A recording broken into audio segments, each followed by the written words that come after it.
Ito ang inyong lingkod na nagbabalik upang magbigay ng mga balitang walang bias at pawang katotohanan lamang. Ito ang Bayang Pinas. Ang isyong ito ay naging usap-usapan sa buong bansa at iba't ibang social media platforms. Ngunit bago tayo magtungo sa buong video ay tayo muna ay magbasa ng mga komento, hinaing at mga opinyon ng ating netizen at ng taong bayan. Buti pa si Sir Ted Filon, bukas ang mata sa mga nagawa ni Tatay Digong na makakabuti sa Pilipinas. Sana dumami pa po kayo mga reporter, vlogger na sumusuporta kay Tatay Digong. Mabuhay ang Pilipinas. Appealing to FPRRD to join the Maisug Rally, yan lang hinihintay ng taong bayan. Kapag nangyari yan, sigurado people power na ang kasunod.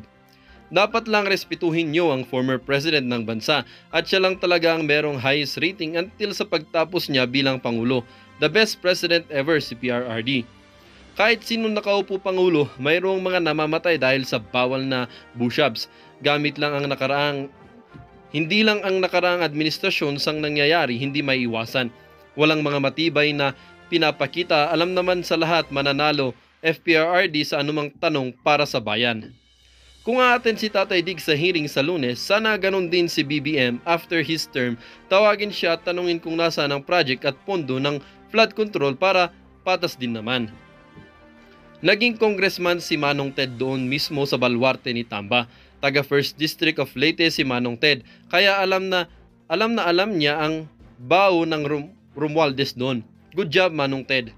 Bakit ba si FPRRD ang pag-usapan ninyo? Palagi hindi ang problema ngayon, hanapin ninyo ang perang nawawala at ang kahirapan ng mga tao. Kung kami mga taong bayan ang masusunod, FPRRD huwag na ninyong pansinin ng administrasyon ngayon. Natatawa ako kay Caluistro, tamang-tama at tumpak na tumpak ang kanyang mga sinasabi. Ito talaga sila pinapa-fact check agad ng kalikasan. Well, para nga sa kabuang detalye at impormasyon ay panoorin na lamang ang buong video. At salamat na rin sa ating mga solid viewers sa walang sawang pagsuporta. At kung bago naman sa ating channel ay syempre, huwag kakalimutang mag-subscribe, pindutin ang notification bell, piliin na rin ang all upang laging maging updated sa mga balitang bago, totoo at walang bias dito sa channel ng Bayan, ang Bayang Pinas. Huwag din pong kakalimutang mag-iwan ng like at i-share ang ating mga videos. Muli po mga kaibigan, maraming salamat and God bless.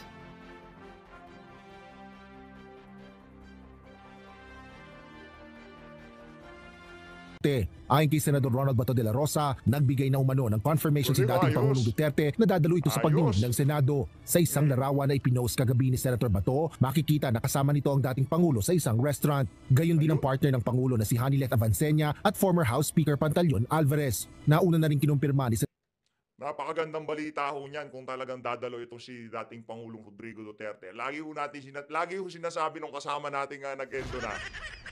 Ang lagi ho niya sinasabi. Ang lagi ho sinasabi nung kasama nating nag-endo na dito sa PH Update. End of contract na ho yun. Wala na. Sinipa ako na ho siya. Umalis na siya. Mula ngayon, ako na ho makakasama nyo dito sa PH Update. No? Di ko alam kung hanggang kailan ako dito. Baka meron biglang dumating. Bigla din ako sipahin dito. Ayun na nga. Yung dating nakaupo ho dito, ibinibida niya, pagka dumating daw dyan itong si dating Pangulo Rodrigo Duterte, masisira daw ho lahat ng argumentong binuo ng Quad Committee dyan sa House of Representatives. Tayo ho isang ayon doon sa mama na yun, no? Doon sa mamang walang pinagkatandaan na yun. Malamang sa malamang, masisira ho talaga argumento nila. Ito kasi si dating Pangulo Rodrigo Duterte, kilala naman ho natin yan pagdating sa mga ganyang klaseng usapin. Hindi ho niya basta-basta palulusutin itong si Rowena Garma at si Carolina Espinosa. No? Abangan na lang ho natin. Tayo ho dito sobrang excited na sa gaganaping hearing na yan dyan sa Senado. Tuloy natin. Senador De La Rosa na darating ang ex-president sa pagdinig ng Senado kahit sino pa ang mangungunang senador sa investigasyon. Sa naunang pahayag ni Senate Minority Leader Senator Aquilino Coco Pimentel III na siyang chairman ng Blue Ribbon Subcommittee, sinabi nito na nag-aalinlangan siya kung talagang dadalo si dating Pangulong Duterte. Gayunman, sinabi ng ilang senador na kung darating ang former chief executive ay bibigyan nito ng karampatang paggalang ng mataas na kapulungan ng Kongreso bilang dating Pangulo. Ayon Dapat sabihin nyo dun sa kasama nyo, si Risa Ontiveros, mag-behave siya ng konti. Ay, hindi, sa bagay kung itong si Risa Hontiveros bigla niyang birahin itong si dating Pangulo Rodrigo Duterte, baka masupalpal lang ho siya. Kaya mas maigi kung ako sa inyo para hindi mapahiya yang kasama niyong si Risa Hontiveros, pagsabihan niyo na. Bago pa mag-umpisa ang hearing, sabihin niyo sa kanya, "Sen Risa, mag-behave ho kayo dahil hindi ho kayo sasantuhin itong si dating Pangulo Rodrigo Duterte." Kay Senator Pimentel, kahit statement lamang ang ibibigay ng former president ay magpapasalamat pa rin ito. Depende na yun sa amin kasi ako, ano naman ako, kung ayaw naman magsalita ng tao, tapos hindi naman pipilitin. We have to respect it. Inaasahan naman ni Senate President Francis Jesus Cordero na irerespeto ng komite ang presensya ng dating Pangulo. Hindi naman sa walang special treatment, pero aasahan ko, ina-expect ko na bibigyan siya ng buong paggalang ng komite. Ulitin ko, hindi lamang bilang Pilipino, hindi lamang bilang tao, pero kabilang bilang dating Pangulo ng ating bansa. Nakatakdang isagawa ang Senate hearing kaugnay ng war on drugs. Pero hindi ho natin maiiwasan yung mga tanong na medyo kargado, ika nga. Yung tipong kung papakinggan, hindi naman binabastos, pero kung bubulat-latin natin yung mga tanong na sigurado na manggagaling dito kay Senator Risa Hontiveros, merong talagang banat na medyo pambabastos kay dating Pangulo Rodrigo Duterte. Inaasahan na ho natin yun, pero again, kaya ho yan ni dating Pangulo Rodrigo Duterte. Hindi ho basta-basta, baka hindi nga makakaisa yan si Risa kay Tatay Diggs. Campaign sa Lunes, October 28 ng alas 10 ng umaga. Asher Kadapag Jr., UNTV News and Rescue. Diyos ang aming sandigan, serbisyo publiko ang aming pinahalagahan. Ayos, napakagandang development ho nun, no? Kung itong si dating Pangulo Rodrigo Duterte, talagang dadalo dyan. Magiging kapanapanabik ho ang tagpo dyan sa Quad Committee. Abangan ho natin yung mga susunod na kaganapan. Ito, remind ho tayo ni Luistro kung bakit natin nararanasan yung mga ganyang klaseng pagbaha sa ating bansa ngayong mga panahon nito. Pakinggan ho natin itong si Jinky Luistro. Ito talagang si Aling Jinky, oo. Realize, whatever you are witnessing right now ay hindi po mangyayari without the leadership of the best ever Speaker of the Congress of the Philippines. Palakpakan! Lahat daw ng nangyayaring baha, yung mga flood control na palpak, hindi mangyayari yan kung hindi sa leadership nitong si Martin Tambaluslos. Palakpakan. Ano to? Kaya mga klase, linalaglag mo yung amo mo, akala ko bang pinakamagaling, nagmamahal sa Pilipinas. Dito po ang palagi kong sinasabi sa inyo kung bakit bumabagyo at bumabaha ng biyaya sa 2nd District. Ayun naman pala, akala ko bumabagyo. Tinutukoy ho pala niya yung mga ayuda. Ito naman si Congressman Jinky Luistro. Linawin niyo ho. Napagkakamalan ho kayo eh. It is because of our dear Speaker. So once again, let me state my lines. Kaya may AX dahil ni Speaker.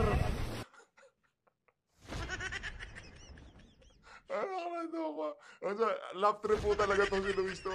Hindi ho nila alam na maaga ho silang babalikan ng tadhana, di ba? Akala nila, wala nang darating na problema, yung tipong enjoy na enjoy lang sila. Kailan lang ho yan? Noong 1 buwan lang ho yan. Di man ho nagdalawang buwan, pinakita ho ng tadhana kung gaano kapalpak itong administrasyon na to. Kaya may akap dahil ni Speaker. Kaya may tupad dahil ni Speaker. Kaya may mga barangay road dahil ni Speaker.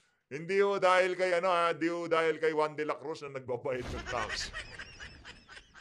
Dahil lang ho yan kay Speaker. Hindi, mamaya bibihim na tayo.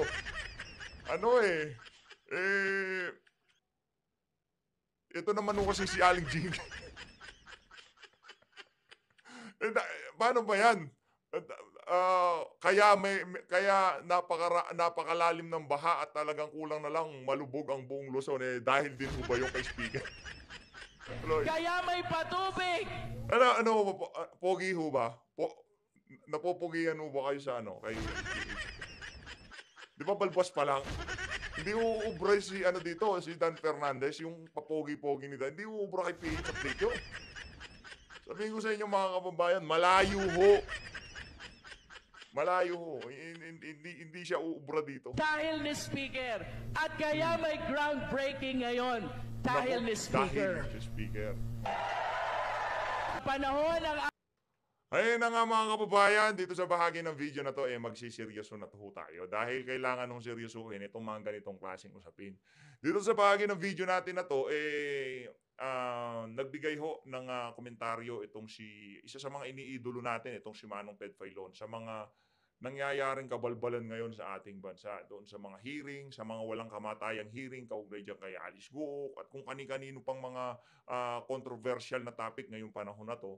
Pero itong mga ganitong problema, for example, itong flood control, hindi ba tatanungin yan dyan sa House of Representatives kung sino yung mga contractor ng mga itinayong flood control? Dapat ho kasi nating malaman yun eh. Dapat malaman ng sambayan ng Pilipino dahil pera ho natin ang ginasta dyan. Ngayon, meron hong karapatan si Juan de la Cruz na magtanong, usisain at kailangang ipaliwanag ng mga nanunungkulan kung saan napunta, kung sinong nambulsa. doon sa mga ano na yon, doon sa mga pondo na yon, di ba? Ito, game. ating Pangulo. Ay, Sa shut up ka na. Daldal mo na, Luis Troy. Dito na ako kay Manong Ted. Game. Nagkamali man tayo ng inidolo, huwag na tayong muling magpapabudol. Veteran news reporter Ted Filon, pinatamaan si President Bongbong Marcos Jr.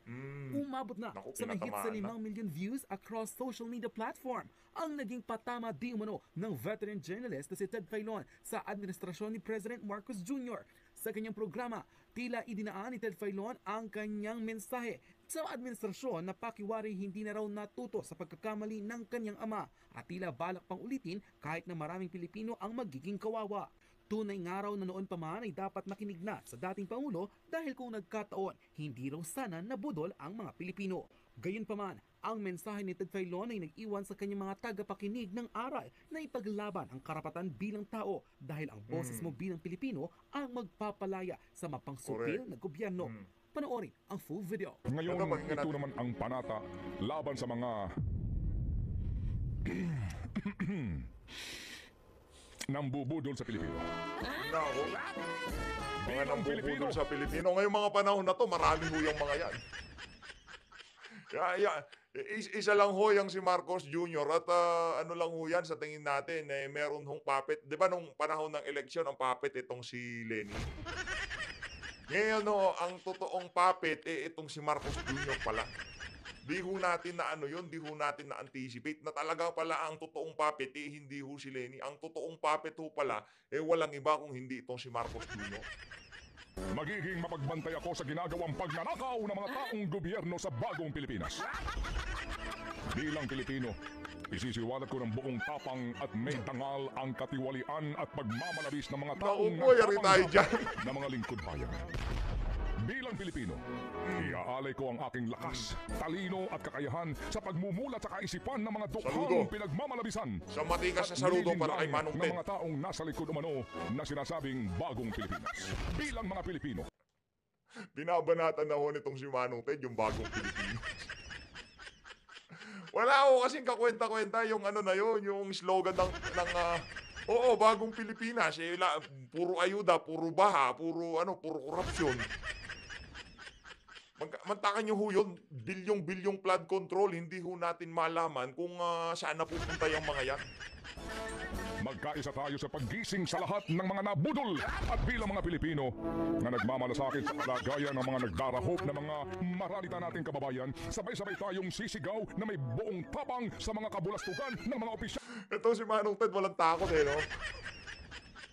Hindi ho siya natatakot kung balikan siya nitong si Marcos Jr. Hindi kasi ano yung mga yan, mabibigat ho yung mga yan. Hindi ho, yung kaya lang balikan nitong administrasyon na to, o kung sino man sa administrasyon na to, o kung sino man sa nagdaang administrasyon, o kung sino man sa mga dating opisyal ng pamahalaan, si Percy Lapid na. Ang kaya lang mo nilang balikan si Percy. Siya ng bayan. Sabay-sabay tayong sisigaw ng sambayanan. Hindi po pala nag-uumpisa Itong si Showbiz Fanatics nag-aano pa lang po pala. Kala ko nag-uumpisa na introduction pa lang po pala tayo Saludo talaga kay Showbiz Fanatics, magaling. Ako ho'y nagpapasintabi lang sa mga kagalang-galang natin ng mga mambabatas. Kasi for example, si Mick Subiri. No? O sino pa? Si Joel Villanueva. Sasabi, reclamation pa more. Yan, di ba? Sabi nila. Ay nako, matagal na pong debate yan. Papayagan ba yan o hindi? Pinayagan na po. Ang pamilya po ng isang senador, may reclamation project yan. So siguro maganda, tanongin niyo mismo yung kapwa niyo senador. Hoy, senador, reclamation ka pa more? Ay, bakit lumalayo pa sila? Alam nyo yung reclamation, sa mga hindi aware sa reclamation, yung parting dagat o aanuhin ho nila, hukayin nila, tapos lalagyan nila ng lupa. Parang i-extend ho nila yung kalupaan ng Pilipinas. Reclamation ho yun.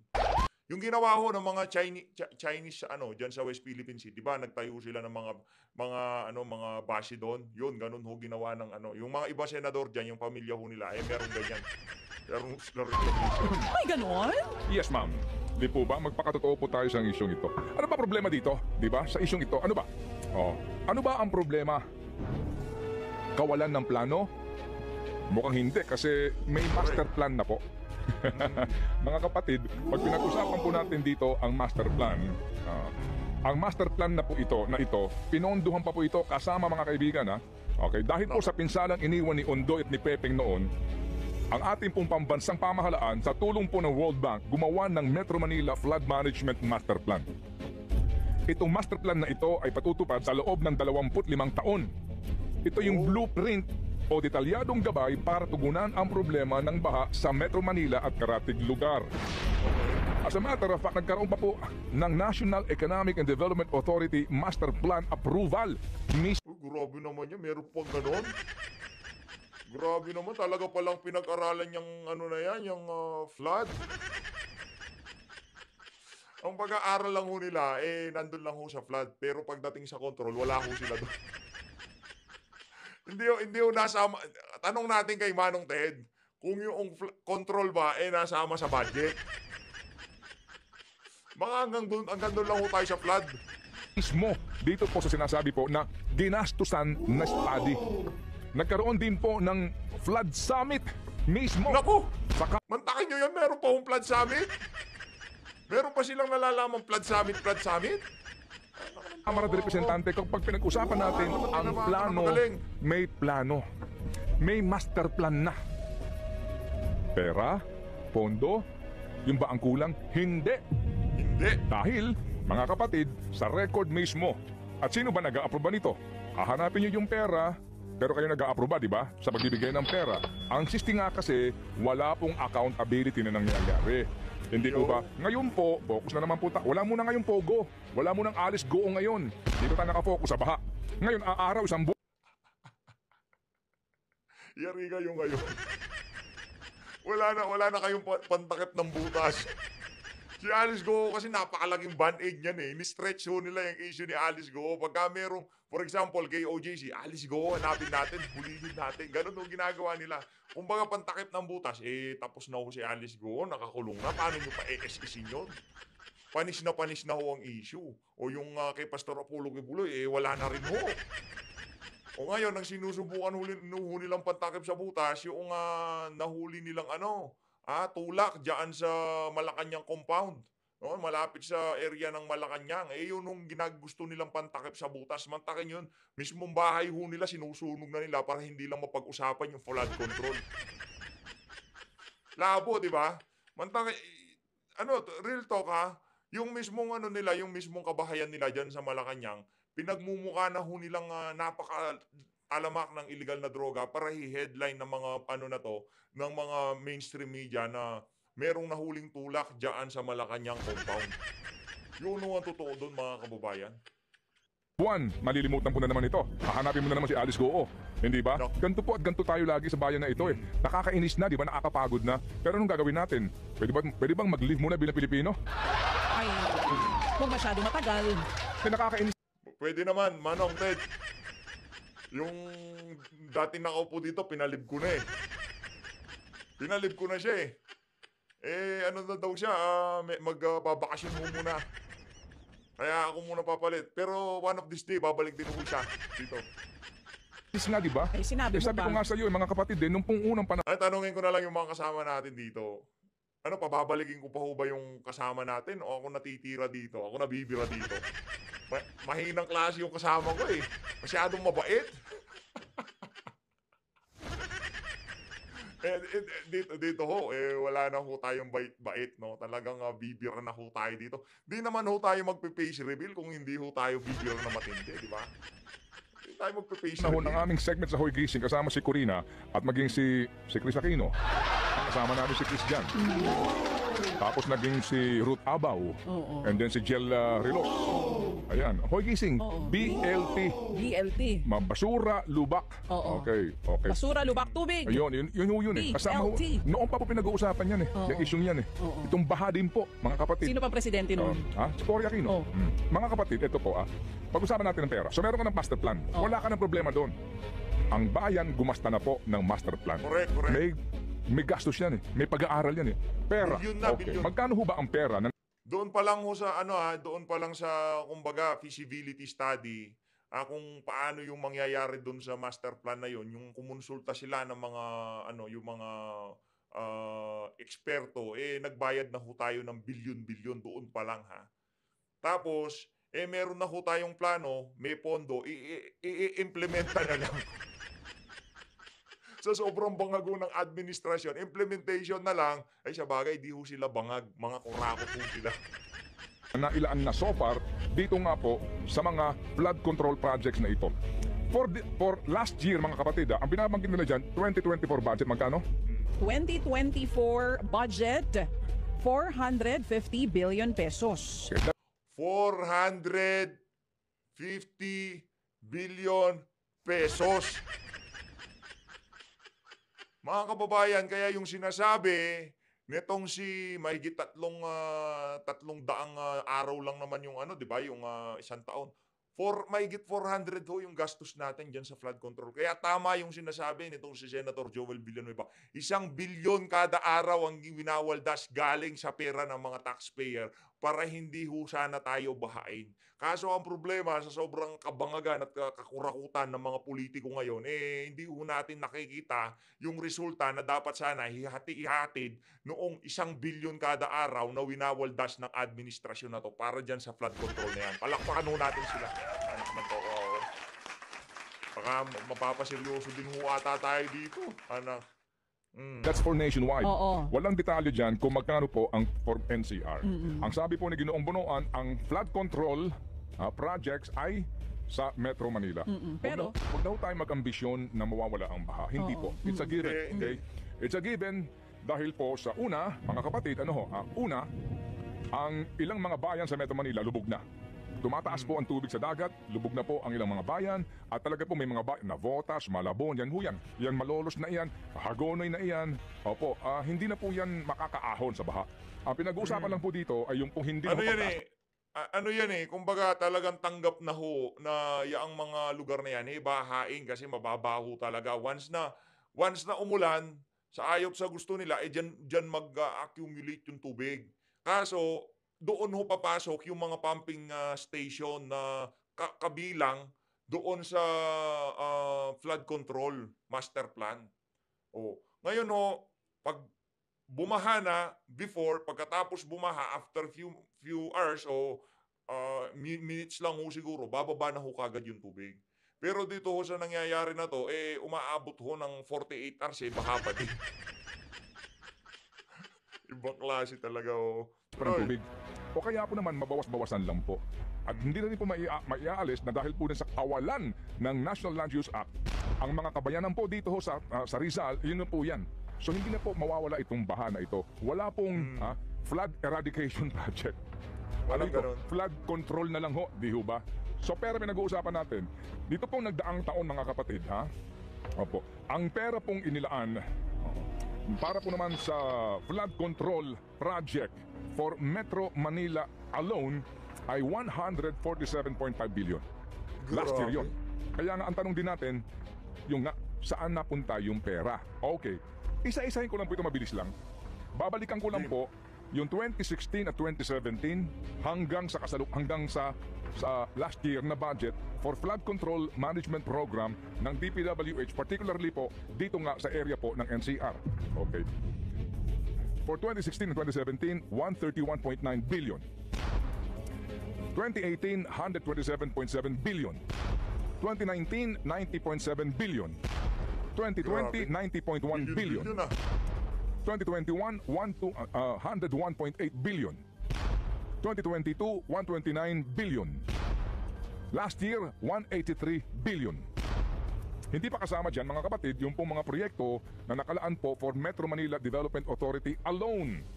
Kagaya po ng 541 million na ibinigay po ng World Bank at Asian Development Infrastructure Investment Bank para po sa MMDA. Pag pinagsama-sama po natin ng lahat ng ito, trilyon na po ito eh. Diba? So tama naman, diba baby girl? Hanapin po natin saan napunta yung pera. Oo. Correct. Pero ngayon nagtatanong kayo, kapag nawala yung baha, bibigyan nyo na naman ng pera. Sino ba nagbibigay ng pera dito? Eh di Kongreso. Kaya hinahanap mo saan napunta yung pera. Okay. Sige, so may hearing sila. Sasabunin nila itong mga ito, mumurahin itong lahat ng mga taong ito, mga incompetent kayo, mga inutil kayo, bla bla. Kabisado ho nitong si Manong Ted, yung karakas nitong mga krokodile dyan sa House of Representatives. Alam na alam ho niya, papunta pa lang itong mga aso ni Tamba, kabisado na ho niya. Ganyan, dapat, yung senaryong sinasabi sa atin, itong si Manong Ted, ipapatawag pa yung mga head of agencies, di ba? Ipapatawag pa yan sa DPWH, yung sa MMDA, o kung sino man yung mga ahensya ng pamahalaan na konektado dyan sa paggawa ng flood control na yan. Paano? Ngayon nga ho mga kababayan, ika nga nitong si Congressman Rodante Marcoleta, nakakabinging katahimikan. Wala ho tayong naririnig dito sa mga congressman o mga senador. Yung tipong tatanungin nila yung DPWH, napakalaki ng ginagasta natin araw-araw. Bakit walang nagiging resulta, di ba? Ngayon ho, abangan ho natin sa Lunes kung gagawa ng eksena itong mga aso ni Tamba para tabunan itong gaganapin pagdinig sa Senado. Pero sa tingin ho natin, maagang magpapapresko yung mga aso ni Tamba. Kagaya ng ginawa nila noong Lunes, talagang ang aga ho nilang sinagot yung mga punto de vista ni VP Sara. Kaya bago siguro mag-umpisa yung hearing sa Senado, nakaalagwa na itong mga walang yang aso ni Tamba na to. Bla bla bla bla. Sa next budget season, bibigyan nyo ng pera. I mean, hello? Okay lang, at least nag-try.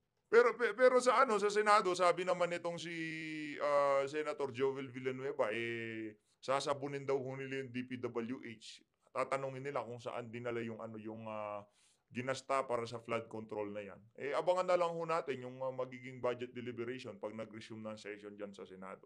Trending sila pagka may mga, di ba? May mga inaway-away sila sa hearing, may mga pinagalitan. Pero ang tanong din, meron ba napaparusahan? Magpakatotoo po tayo dito, di ba? Sigurado yan, congressman mag-iimbestiga, senador mag-iimbestiga, lalo na po itong mga re-electionista ngayon. Mag-iingay. Alright? At yung mga gusto pong maging mas pogi pa. So definitely po, makakapanood na naman tayo ng malaking sarswela. Ay, sinabi mo. Kasi wala na. Malaki-laking sarswela ang papanoorin natin, Manong Ted. Kaya, yung mga Pilipino, ganun lang naman eh. Di ba? Kahit na malubog na lahat ng kagamitan nila sa kanilang pamamahay, kahit na ano pang mangyari sa kanilang mga kabuhayan, pakitaan lang ho sila ng, pakitaan lang ho sila ng sa reswela dyan sa House of Representatives. Sold na ho yung ating... Ganun ho, totoo yung sinasabi na yan, itong si Manong Ted Filon. Totoo ho yan. Kaya dapat, tapusin na ho natin itong mga ginagawang kabalintunaan na to ng ating mga congressman. No? Kung wala rin lang na mga patutunguhan yung mga hearing, walang masasampahan, hindi maisasaayos yung batas, wag na lang mag-hearing. Kasi ang problema, talagang di ho nila aayusin yung batas. Kasi gumagana ho yun para sa advantage nila. Halimbawa, ngayon, election season na yan sa mga susunod na buwan. Yung pondo na pwede ho nilang mahuthot dito sa taon na to, talaga hong sisip-sipin ho nila lahat yan. Wala ho silang dyan, wala ho silang, kung maaari, hindi ho sila magtitira. Hindi ho talaga sila magtitira. Ganyan ho walang yayang mga politiko na yan. Kasi kung titingnan lang ho natin, pagkaupo pa lang ho ng mga congressman na yan, hindi naman ho nila tinitignan kung ano yung maitutulong nila doon sa kanika nilang mga distrito. Kaya 'di ba, yung mga mahihirap na distrito, pagdating ng kanilang congressman, bago umalis yung kanilang congressman, ganun pa rin ho ang kanilang pamumuhay ng kanilang mga constituent. Kasi hindi naman ho nila talaga ah, ah, hindi naman ho priority yung pagtulong sa kanilang mga constituent. Ang priority ho nila kung paano sila mananalo ulit sa susunod na eleksyon. Kaya pag upo pa lang ho nila, yun ho tinatrabaho nila. Yung pamimigay ng ayuda, isa ho yun sa mga kasangkapan para magkaroon sila ng name recall. Pero hindi naman ho yun para sa kapakanan ng kanilang mga nasasakupan. Para ho yun sa kanilang political interest sa mga susunod na panahon. Yun ho yun mga kababayan. Kaya para doon sa mga nabahaan ngayong mga panahon na to, mag-ingat ho kayo. Huwag ho kayong kung sino ho yung pinakamaraming binibigay na ayuda at pinamimigay na pera, yan ho dapat ang wag yung iboto sa susunod na eleksyon. Naman pong accountability na nangyayari magmula noon hanggang ngayon Pagagalitan nila, mumurahin nila, katakot-takot at panghihiya, pero bibigyan pa rin po ng pera sa next budget season. Wala namang taon na ninyo binigyan ng pera yan Oo. Pero bago ho ninyo bigyan ng pera, kayo ba nagtanong ano na nagawa mo? Ted Filon at DJ Chacha. Ngayon, nasa Radyo 5, 92.3 News FM. Monday to Friday, Galit na ho itong si Manong Ted. 6 to 10 a.m. Hello, I'm back. Actually, almost a year ata na hindi talaga ako nag-upload na dito kasi hiyang-hiya ako sa mga upload ko before. Ang dami ko pa namang ginagawa. Ang gawin mo, madam, kung nahihiya ka, burahin mo na. Marami yung ganyan, marami yung nambura ng ng mga video. Nahihiya ho sila doon sa mga pinaggagawa nilang panahon ng eleksyon. Parang talaga manalo siya. Tapos biglang ganyan na nga. Actually, sinuportahan ko lang naman siya dahil nandiyan na si Inday Sara. Hindi talaga sa kanya ako nagsusupport. So sa mga inaaway ko before, sorry na talaga. So nabudol. Madam, napatawad na kita. Ayun na nga mga kababayan, dito na ho na tatapusin ang ating reaction video. May lakad ho tayo bukas, no? Medyo magpa-family day ho muna tayo bukas. Medyo, siguro, hapon na ho tayo mag-upload siguro bukas, no? Marami ho tayong inaasikaso ngayong mga panahon na to. Pinapirma ko pa ho ng ano yung pinaalis ko dito. Baka bigla siyang bumalik. Gusto niyo pa ho ba